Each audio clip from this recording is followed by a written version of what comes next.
Un segundito, doctor, ya haciendo la mía, por favor.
Bueno, ya lo puse los videos a la plataforma.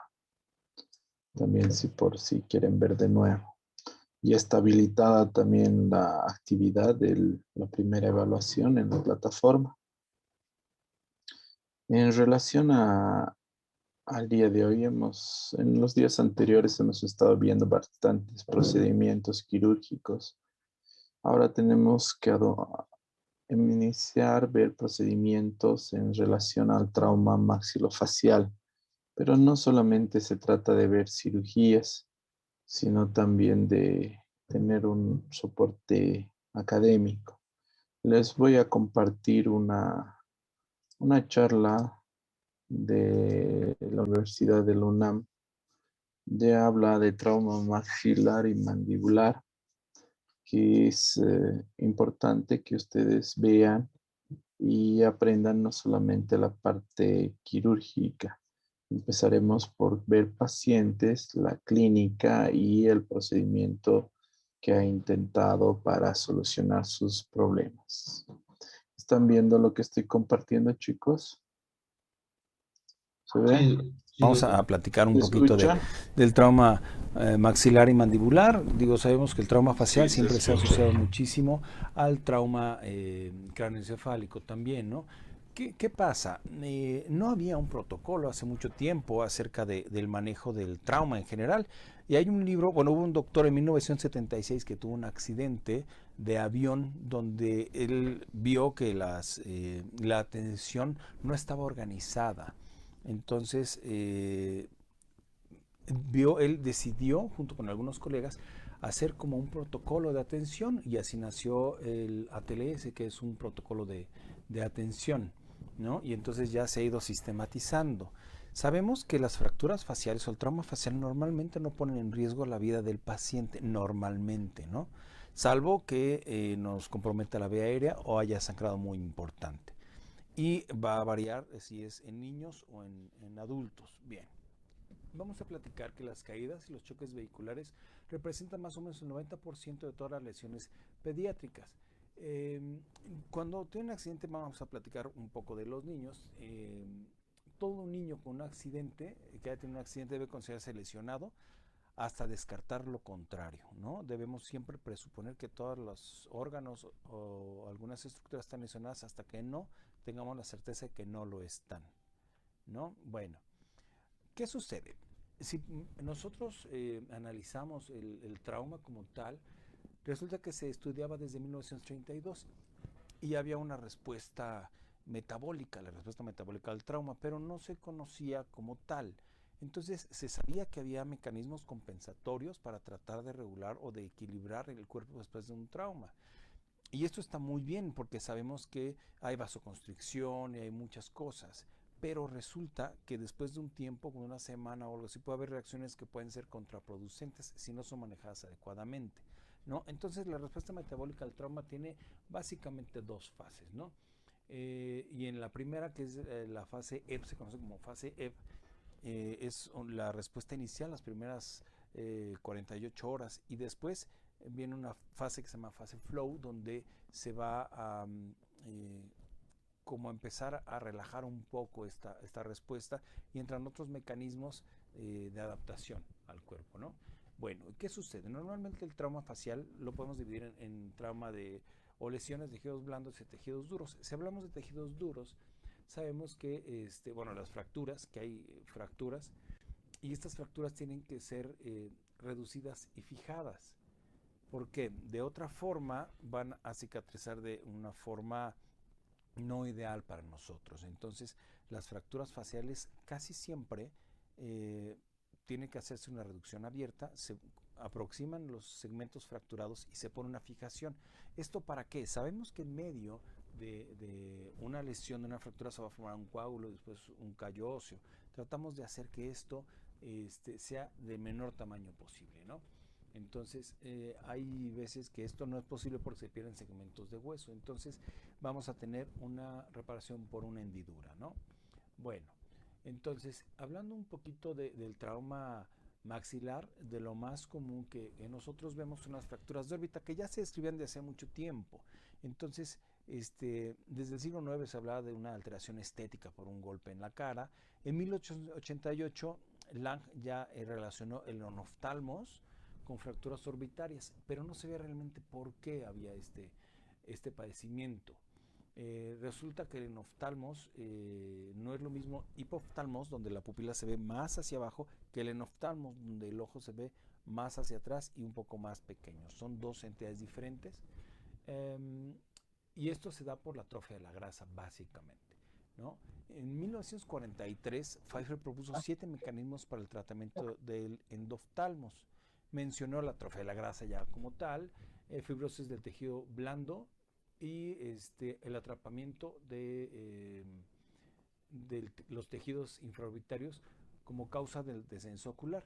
Bien sabemos nosotros que el globo ocular todo está rodeado por grasa, y ahí mismo están los músculos. Ahorita vamos a hablar un poco de los músculos, ¿no? Después, en 1944, King comentó que las fracturas de piso de órbita causaban malposición del globo ocular. Y Converse en 1944 sugirió 2 procedimientos para solucionar endoftalmos y diplopia. Converse y Smith, en 50 y 57 respectivamente, empezaron a hacer reconstrucción con injertos. Sabemos actualmente que ya para la reconstrucción del piso de la órbita hay Dice, muchos prende tu materiales, y cámara. todo. La verdad es que ahora ha evolucionado muchísimo la cirugía y nos representa y hay muchas alternativas para la reconstrucción dependiendo de cada caso. Pero también algo muy importante para mencionar es que Dubois en 1947 mencionó un tratamiento conservador. ¿Por qué? Porque no, les mencionaba que no todas las fracturas son quirúrgicas. Hay que saber cuándo son quirúrgicas y cuándo no. Sobre todo si hablamos de niños, ¿no? Por ejemplo, ustedes están viendo cómo se esquematiza una fractura del piso de la órbita. Hay dos tipos de fractura del piso de la órbita. Una donde es propiamente el piso de la órbita, y otro donde interesa el ritmo orbitario. Cuando se fractura la órbita, hay un mecanismo que se llama trapdoor, que es decir, que se abre el piso de la órbita, que es realmente muy delgadito, y sabemos que bajo la órbita está el seno maxilar. Entonces los tejidos caen en el seno maxilar, y a veces este tejido atrapa el músculo recto inferior y nos causa atrapamiento como tal y falta de movilidad de este músculo, ¿no? Bueno, entonces, aquí podemos ver los músculos que pudieran estar involucrados en las fracturas de la órbita, ¿de acuerdo? Normalmente el más se involucra, evidentemente, es el músculo recto inferior. Ahora, como tal, vamos a hablar un poco más de manera general del trauma orbitario. Sabemos que hay trauma que es repetitivo, con el caso de este paciente, ¿no? Donde vemos que en la región supraorbitaria del lado izquierdo, en la parte externa, había ya un trauma constante. Este niño era golpeado normalmente por su familia, por su mamá específicamente, ¿no? Entonces ya tenía una deformidad, así que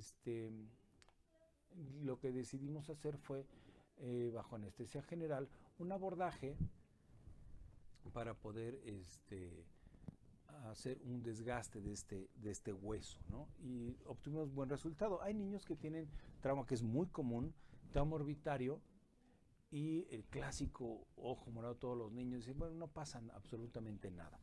Es cierto, muchas veces en los niños no pasa gran cosa, sin embargo hay que hacer estudios complementarios para poder diagnosticar y a la postre saber si van a tener alguna complicación, alguna secuela, ¿no? Entonces sabemos que los niños, lo que tenemos que evaluar en los niños básicamente es la movilidad. Por ejemplo, el paciente viendo de frente tenemos que, debe haber una línea bipupilar vertical, debe estar alineada, ¿no? Y le tenemos que pedir al paciente que vea hacia arriba. Si él ve hacia arriba, normalmente no tenemos mayor problema y realmente se considera en su gran mayoría no quirúrgico, no hay que operarlo. Todos los movimientos deben estar bien conservados, ¿no? Bueno, ¿qué sucede? Bueno, obviamente hay que darles control. Esto se los mencionaba también la importancia por el diagnóstico. Por ejemplo, hay pacientes que ya no tienen ningún tipo de secuela, ya es trauma previo y van a consulta mucho después. Si ustedes observan del lado derecho arriba en la imagen de la tomografía, van a observar que hay un tejido atrapado, ¿no?, dentro del seno maxilar y el piso de la órbita está fracturado. Y esto nos condiciona a que el ojo del lado izquierdo no se pueda mover, ¿no? Por ejemplo, este paciente nos llegó a la consulta porque no podía mover su ojo. Nos ve hacia arriba y su ojo se quedaba sin moverse. Pero si ustedes observan, no tenía ninguna antecedente, no se veía alguna lesión reciente. ¿Por qué? Porque era un paciente que tuvo un golpe en una ranchería y tardó mucho tiempo en acudir al tratamiento y refiere que veía doble, etcétera, etcétera. Entonces, ¿qué sucede? Evaluamos todos los movimientos oculares, algunos muy limitados, y decidimos entonces entrar a liberar el músculo recto inferior. Se hace un abordaje, hay muchos abordajes para la órbita, hay transconjuntivales, hay subciliares, hay muchas variantes, ¿no? Esto depende de cada uno de los cirujanos, lo que le gusta a cada cirujano y lo que le dé resultado, ¿no?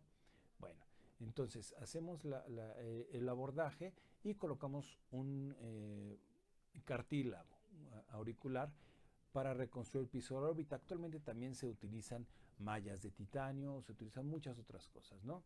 Ahí está nuestra oreja, ¿no? Donde tomamos el cartílago auricular y se deja un penrose, un drenaje para no ocasionar un hematoma, ¿no? Y bueno, después hacemos la sutura de los tejidos.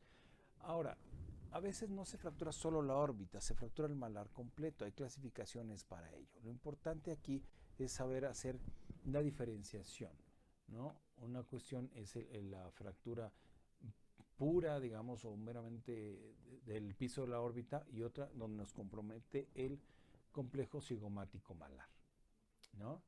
Entonces, bueno, estamos... Edlen, ¿por qué usaba cartílago en este caso, en ese paciente? ¿Por qué no usaba una malla de titanio?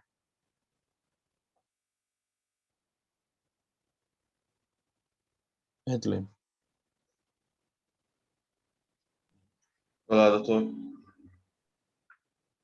¿por qué usaba una cartílago de auricular y no usaba una malla de titanio? No sé, doctor. Lucas, Doctor, porque es una persona joven. muy bien, Lucas. Hay que atender, tienen que entender que, la malla o el titanio no va a crecer, no se va a estirar, es duro, es fijo, va a detener el crecimiento. Mientras en un niño necesitamos que crezca. Entonces se usa alternativas. Ni siquiera en las hernias inguinales se pone malla en los niños porque perjudica el crecimiento. Entonces es por eso que lo ha utilizado un pedazo de cartílago. Es más inseguro, es más difícil, pero va a garantizar un buen crecimiento en el paciente. vayan escuchando, y por favor, jóvenes, ¿ya? Yo ya sé todo eso, los que tienen que aprender son ustedes. Mencionando, es una parte del procedimiento, tiene que hacerse una reducción del piso de la órbita también. Y vemos en esta imagen que los huesos están cabalgados, están encimados Entonces, uno puede sobre el otro. aumentar un La verdad poquito. es que a veces se ve muy sencillo, es solo reducir y ya, pero no, hay que cuidar muchas estructuras. Entonces nos apoyamos de algún tornillo, por ejemplo, el tornillo Carol Guillard, que es el tornillo ¿Se que ustedes escucha ven más ahí. fuerte Con así este tornillo se coloca o Sí, no y aumenta? a, después se le puede a mí poner un también. alambre Sí, y doctor, se se escucha hace tracción mejor. para poder Ya. lograr la reducción de Ana, disculpar, para mí del ritmo es un orbitario, poco ¿no? fuerte. De la fractura de órbita. Creo Y que bueno, los he abordajes, oído les más decía que sencillo. depende de cada uno de los Entonces, cirujanos, se hacen a través, sabemos que hay unas líneas de Langre, arrugas naturales del cuerpo, ¿no? Entonces, buscamos hacer las incisiones ahí para dejar la menor cicatriz posible y la verdad es que nos ha dado muy buen resultado, ¿no? Hay niños muy pequeñitos que también, normalmente los niños, en mi experiencia, muchos son de manejo conservador, ¿no? Y darle seguimiento durante algunos años, porque están en crecimiento. Es muy importante que los niños tratemos de no operarlos cuando no sea necesario. ¿Por qué? Porque hay muchos centros de crecimiento en la cara. Sin embargo, tenemos niños que tienen trauma facial, como este niño que le pedíamos que levantara sus ojitos y vemos que no lo levanta, que el globo ocular del lado derecho no se levanta. Entonces decidimos, bueno, la tomografía se ve que está herniada la grasa y seguramente atrapado el músculo recto inferior. Entonces decidimos colocar una malla de titanio y también después de liberar el músculo recto inferior, pusimos la malla para que sostuviera todos los tejidos, ¿no? Hacemos una sutura y vemos que el postoperatorio es bastante bueno, la cicatriz no tiene ninguna complicación, hay un poco de edema todavía, pero bueno, la verdad es que el niño mejoró mucho la visión. Hay otras causas también, bueno, antes de todo, de continuar con esto, tengo que platicarles de las causas de las fracturas. Una eran los accidentes automovilísticos y las caídas. También se conocen o se menciona en los libros que los golpes directos al ojo aumentan la presión, aunque no sea el golpe en el hueso, aumentan la presión y rompen el piso de la órbita, ¿no? Pero también hay otra, como las heridas por proyectil de arma de fuego. Entonces, esto es un poco más complejo porque tenemos que quitar el tejido no vital y hacer reconstrucciones un poquito más amplias, ¿no? Esta niña, bueno, tuvo un evento con un proyectil de arma de fuego y resulta que tuvo un orificio de entrada por la región malar y salida por la región bucal, ¿no? En el maxilar. Entonces, y una lesión en el labio. Lo único que ella me pedía era que si podía tener su labio otra vez, ¿no? Porque alguna persona muy amable, ya saben, muy prudente, le prestó un espejo y, o sea, a nadie se le ocurre eso, ¿no? Entonces, la niña estaba preocupada básicamente por eso, ¿no? Así que, bueno, lo que decidimos fue hacer una esquilectomía y una reconstrucción, ¿no? Bueno, después estas incisiones no fueron hechas por mí, sino aprovechamos los orificios de entrada del proyectil para poder hacer la reconstrucción. Y vean, esta niña, muy bien sus movimientos oculares, actualmente es una niña ya muy grande, ya tiene algunos años de esto, pero es importante dar un seguimiento. ¿Por qué? Porque no siempre salen las cosas como uno quiere. En este caso se observa una cicatriz de labios bastante aceptable después de haber tenido una lesión tan grande y siempre hay complicaciones postoperatorias. La niña tuvo una pequeña infección que fue tratada con éxito y hoy por hoy es una niña que tiene una vida completamente normal, ¿no? Ahora, podemos hablar de las fracturas maxilares como tal, que representan del 10 al 20% de todas las fracturas faciales. Claro que todo esto va a depender de la intensidad del golpe y la dirección del mismo. No es lo mismo un golpe con el puño a un traumatismo en un accidente automovilístico, ¿no? Ni quien te dé el golpe, por supuesto. Entonces, es importante preguntar durante nuestra evaluación con qué golpearon a la persona, con qué se golpeó, si fue caída, si fue un golpe, si fue un accidente, y de dónde a dónde fue, si él estaba, por ejemplo, estaba de pie y lo golpearon de frente, de lado, si estaba en un vehículo, en la parte de atrás, en la parte de adelante, con cinturón o sin cinturón de seguridad, ¿no? Entonces sabemos que característicamente la cara toma ciertas proporciones una vez que recibe un trauma. Por ejemplo, cuando el maxilar se va hacia abajo, se ve la cara más alargada y hay mordida abierta. Los impactos que son de lado pueden causar un desplazamiento lateral asociado a una mordida cruzada. Ahora, en la parte inferior del tercio medio, es decir, por debajo de la nariz, puede producir una fractura piramidal, es decir, una fractura dentoalveolar importante, donde hay desprendimiento de el hueso junto con los órganos dentales y bueno, esto tiene que ser restituido o ser colocado en una posición normal. Hay que recordar que nuestra guía para el trauma, para la solución del trauma, es la oclusión. Nosotros buscamos primero que el paciente tenga buena oclusión y en base a eso podemos empezar a reconstruir, ¿no? Entonces, los niños, es muy común que los niños presenten, por ejemplo, fracturas subcondilias. Las fracturas subcondilias en la mandíbula,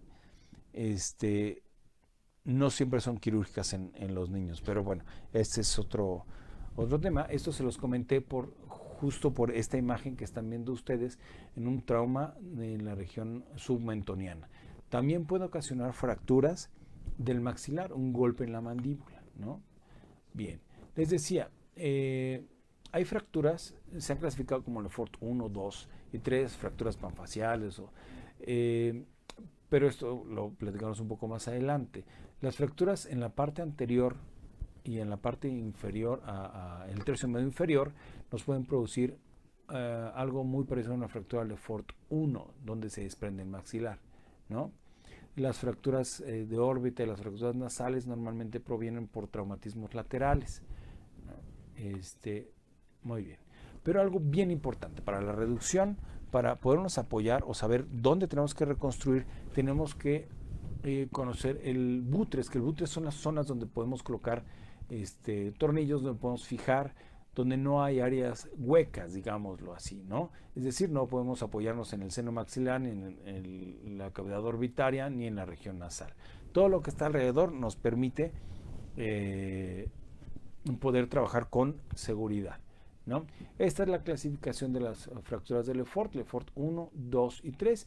Evidentemente la gravedad de cada una de ellas nos va a decir cómo manejar a alguno de estos pacientes. Por ejemplo, el Lefort 1, que es realmente un desprendimiento del maxilar, tenemos que reposicionar en su lugar, repito, viendo la oclusión. En el Lefort 2 ya nos involucra parte de la nariz, y en el Lefort 3 ya hay una disyunción de esta parte. Puede haber mayor salida de líquido cefalorraquídeo si hay una fractura un poco más posterior y superior, ¿no?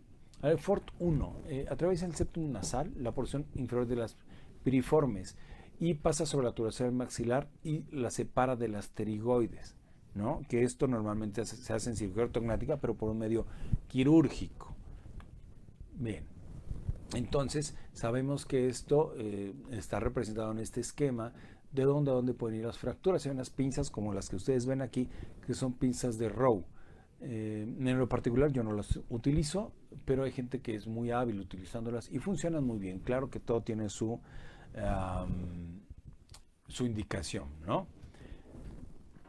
Clínicamente tenemos esta paciente donde tuvo una herida por proyectil de arma de fuego, con un orificio de entrada en la región malar del lado derecho, y tomográficamente podemos ver esto. Es casi una Lefort 1. Lo que ella salvaba, esta es la oclusión muy bien, lo que ella le salvaba era que la parte del lado derecho estaba unida todavía. Entonces es un tratamiento muy noble. Lo que había que hacer ahí era esquirlectomía y fijar los huesos que pudieran estar móviles, aunque su oclusión estaba muy bien. La verdad es que el pronóstico era muy bueno, ¿no? Entonces, pero si ven del lado izquierdo, donde siguió todo el trayecto del proyectil, estaba todo destruido, ¿no? Bien, ahora resulta que les mencionaba que todos los pacientes, cuando nosotros vemos la oclusión como una guía, también es importante saber si tenía dientes o no tenía dientes desde antes, o si tenía alguna alteración de crecimiento facial. ¿Por qué? Porque hay veces que llegan los pacientes después de que alguien los operó y no les preguntó si tenía algún problema de una hipoplasia maxilar o un prognatismo mandibular y los quieren llevar a una oclusión estable. Esto tampoco puede ser. Hay que saber el antecedente también del crecimiento del paciente. Bien, hablando de la fractura Lefort 2, que es una fractura que ya interesa la fractura nasofrontal y los huesos lagrimales. Las pterigoides pueden o no estar fracturadas. Entonces, sabemos que el tratamiento evidentemente va a ser diferente, un poco más complejo. A veces se pueden ir algunas fracturas. Recuerden que no todo es como en el esquema. Algunas fracturas pueden extenderse hacia otros lugares dependiendo de la intensidad del trauma. Entonces, en base a eso vamos a decidir cómo lo vamos a fijar. En esta imagen pueden ver que hay dos tipos de fijación, básicamente. Una que es la fijación rígida, es decir, la fijación que se hace con mini placas de titanio y con tornillos. Cuando nosotros fijamos un hueso de esta manera, este hueso ya no se va a mover. Y de su lado derecho, en el círculo, en la parte inferior, ven que hay alambre. El alambre también actualmente no se utiliza tanto como hace mucho tiempo. Se puede utilizar para fijar las fracturas, se conoce como fijación semirrígida. Y esta sí nos da de alguna forma un poco de movilidad de poder corregir la oclusión en algún momento, ¿no? Entonces cada uno tiene sus ventajas y desventajas, aunque hoy por hoy lo que se utiliza es la fijación interna rígida. Sabemos, aprovecho para comentarles que hay dos tipos de material, el titanio, que es muy utilizado, y el material reabsorbible, que se utiliza mucho en niños. Sin embargo, no siempre está indicado para fracturas mandibulares. Recuerden que las fracturas mandibulares, que vamos a ver un poco más adelante, está mediada por las fuerzas de la tracción muscular. Entonces tenemos que saber si es o no favorable o no favorable a una fractura, ¿no? La Lefort 3 se inicia en la sutura frontonasal y se extiende a lo largo de la pared medial y el piso de la órbita, pasando a través de la fisura orbitaria y la sutura frontomalar. Normalmente para esto hay muchos tipos de abordaje, que bueno, no vamos a hablar de todos ellos. Hay desde abordajes coronales, como el que vieron al principio, para poder ver la porción más superior y la unión frontonasal, por ejemplo. Sin embargo, también debe de combinarse con algunas otras incisiones extra e intraorales para poder solucionar esto, ¿no?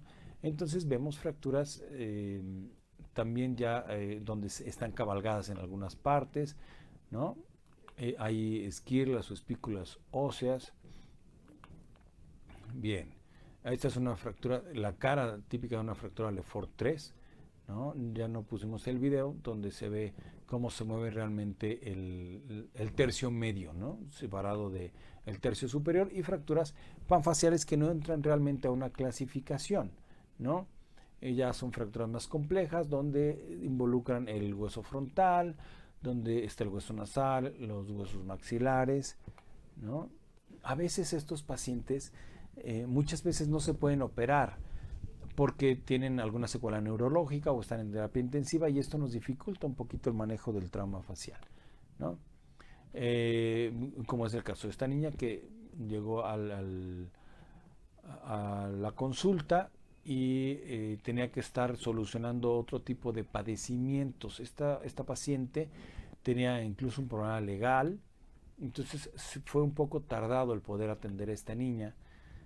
Sin embargo, miren, si ustedes lo observan, previo al procedimiento, ella ni siquiera tenía las escaras que tenía al principio, las costras que tenía, ya no las tiene.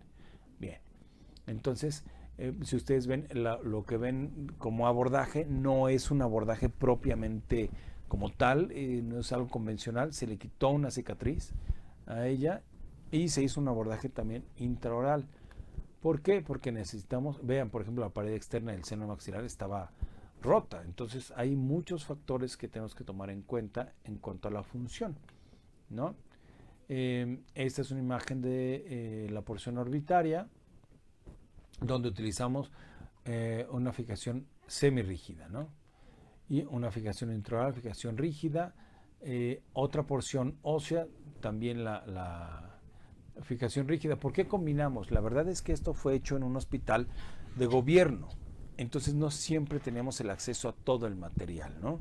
Y es cuando debemos improvisar, ¿no? Y poder resolver los problemas con lo que tenemos, ¿no? Ahí, yo estoy totalmente en contra de la pirotecnia. ¿Por qué? Porque hemos visto casos como este. Un 15 de septiembre en la noche me hablaron para que viera a este paciente. Y este paciente, un paciente muy joven, 15 años, que tuvo una explosión de un artefacto de estos explosivos, ¿no? Si observan, la cara está quemada, tiene aparentemente, tenía lesiones oculares, ¿no? Y este paciente, observen, todo está quemado, pero tenía una fractura nasal, tenía fractura de órbita, tenía una fractura que involucraba el seno frontal en la parte posterior, es decir, obsérvenlo ahí. Por ejemplo, les decía que tenía una fractura al piso de la órbita, tenía lesiones oculares, y bueno, ahí lo más importante era el manejo neuroquirúrgico, ¿no? Que esto, bueno, se le comentó a los familiares, y bueno, fue manejado por ellos. También hay lesiones que nos representan como tal desprendimientos de algún tipo de una parte de la cara, ¿no? Esta niña, esta paciente, vean ustedes, fue vista de inicio por un trauma grave. Me hablaron para atender a esta niña, ya estando ella en el quirófano, y junto con el equipo de neurocirugía resolvimos la situación colocando material o alambre en la fractura frontal, porque no contamos con el material en ese momento. Entonces decidí colocar unos alambres para poder hacer eso y dejar el malar para un segundo tiempo. Si lo observan, está desprendido propiamente, está de cabeza la foto. Bueno, ya hicimos la fijación rígida, y esta es la niña, empezó a presentar una evolución satisfactoria, neurológicamente estaba muy bien. Recuerden también que es muy importante en este tipo de pacientes también hacer unas interconsultas al servicio de psicología, ¿no? Porque cambia la morfología, cambian muchas cosas que a veces no lo tomamos en cuenta. Tampoco podemos mecanizarnos para esto y decir, bueno, solo vamos a resolver la fractura y listo. Tenemos que ver al paciente de manera integral. Entonces, es muy importante contar siempre con el apoyo de otros servicios, y es más, de otros colegas, otros cirujanos. ¿Por qué? Porque hay quien tenga una opción diferente o algo nuevo, y entonces lo más importante de esto es trabajar para el beneficio del paciente, ¿no? No hay que ser egoísta con los tratamientos. Siempre recuerden que todos trabajamos en equipo, todos, ¿no? Entonces hay que considerarlo. Siempre, si tenemos alguna duda, acudir siempre a algún especialista en alguna de las materias de la que tenemos duda. Ahora vamos a cambiar un poco el tema y hablar de fracturas mandibulares. Las fracturas mandibulares es un tema aparte. ¿Por qué? Porque las inserciones musculares y la tracción muscular es muy fuerte. Los mecanismos del trauma mandibular son muchos y nos dan muchos tipos de fractura o muchas clasificaciones, ¿no? Con una fractura simple o cerrada, compuesta o abierta, con minuta, en tallo verde, que normalmente es de niños, por proceso patológico, complicadas y dislocadas, ¿no? Ahora, también debemos saber la constitución anatómica, las inserciones musculares y obviamente la tracción muscular hacia dónde va. Les mencionaba desde el principio la importancia de la oclusión dentaria, ¿no? Que es nuestra guía, y ver la biomecánica muscular. ¿Qué sucede? Tenemos lesiones directas, indirectas, impactadas, incompletas, múltiples e inestables. Por ejemplo, hay fracturas propiamente del cóndilo que son intracapsulares. ¿Qué pasa? Se hace un hematoma y puede derivar en alteraciones o de crecimiento o en anquilosis ósea o fibrosa. Entonces es muy importante diagnosticarla. De inicio a veces estas fracturas no se ven, ¿no? Entonces hay que saber muy bien el diagnóstico. Cuando tengan un paciente con trauma mandibular pero no haya una alteración oclusal, propiamente hagan todos los estudios. Es muy importante, pidan una radiografía o una tomografía. No pasa absolutamente nada. Los pacientes a veces no entienden, pues si me veo bien y hablo bien, abro muy bien mi boca. Sí, pero puede haber muchas cuestiones que no se vean en la clínica. Tenemos que apoyarnos con estudios de imagen, como en este caso, ¿no? Entonces, pedir una tomografía, aunque la oclusión esté bien, el paciente tenga buena apertura y no haya desviaciones.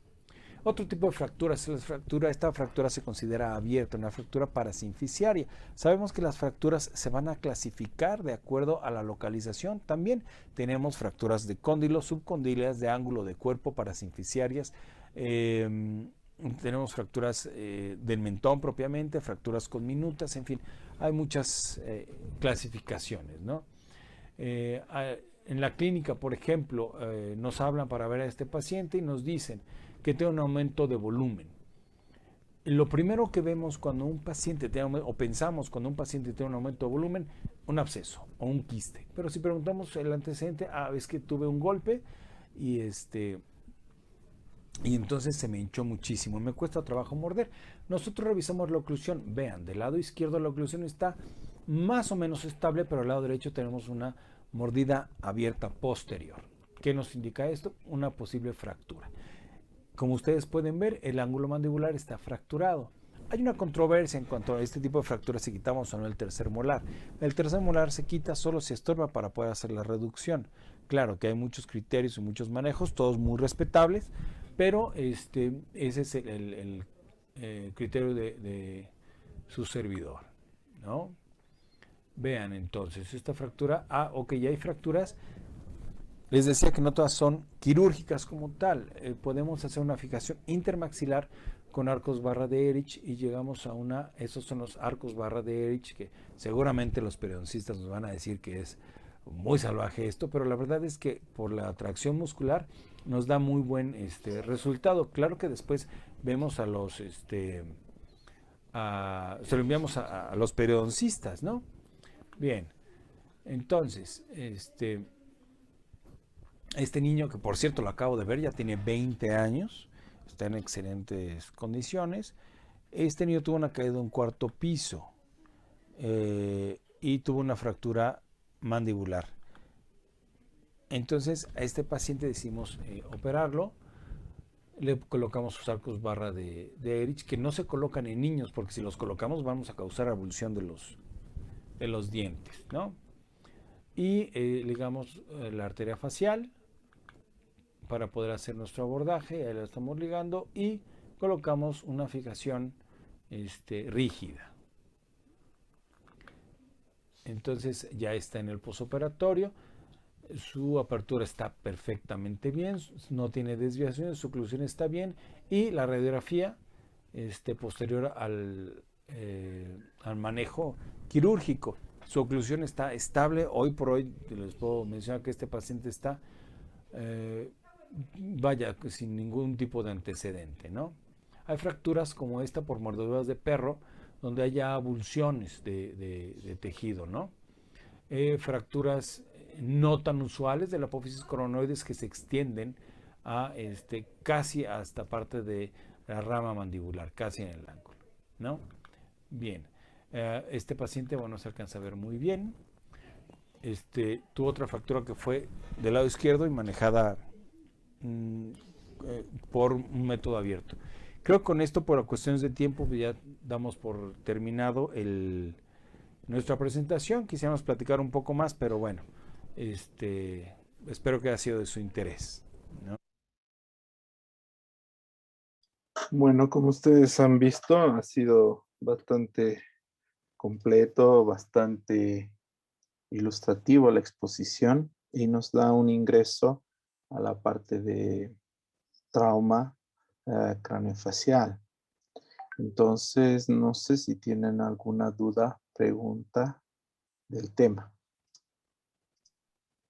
No, yo no tengo doctor. Yo igual, doctor, no tengo. Muy bien. Trauma craneofacial.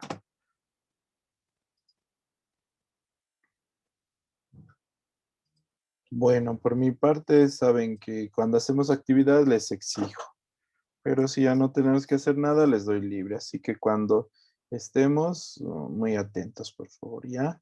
Lucas Edlen, presente, presente. Dice, estaba, falta justificada. Bueno, mañana vamos a seguir con lo que es fracturas faciales. Ya vamos a ver procedimientos, diferentes procedimientos quirúrgicos de las patologías de trauma facial, LEFOR 1, LEFOR 2, LEFOR 3, poco a poco. No creo que terminemos en un solo día, pero vamos a ver. ¿Listo? Listo. Listo, doctor. Listo, ¿Cómo chicos. quieres que hagamos su trabajo que está en la plataforma? Es un protocolo quirúrgico de las cirugías de tiroidectomía. Ustedes Ah, recuerdan que hemos visto tiroidectomía, entonces tienen que hacer un protocolo quirúrgico de esa cirugía. De la más larga, donde explican de lóbulo por lóbulo, ¿se recuerdan? Donde se ve sí. todas las características, tienen que describir eso como un protocolo quirúrgico. Doctor, ¿me puede responder esa pregunta? ¿Cómo sería un protocolo cirúrgico? Es la forma que lo has aprendido en tercer año de medicina, en técnica Ay, quirúrgica. ya. ¿Has pasado con quién? Yo pasé con... ¿Conmigo? No, me olvidé el nombre del doctor, porque la verdad no he tenido no ver clases, porque fue luego en el inicio de la pandemia. Entonces no me acuerdo de ter pasado un protocolo cirúrgico, te juro.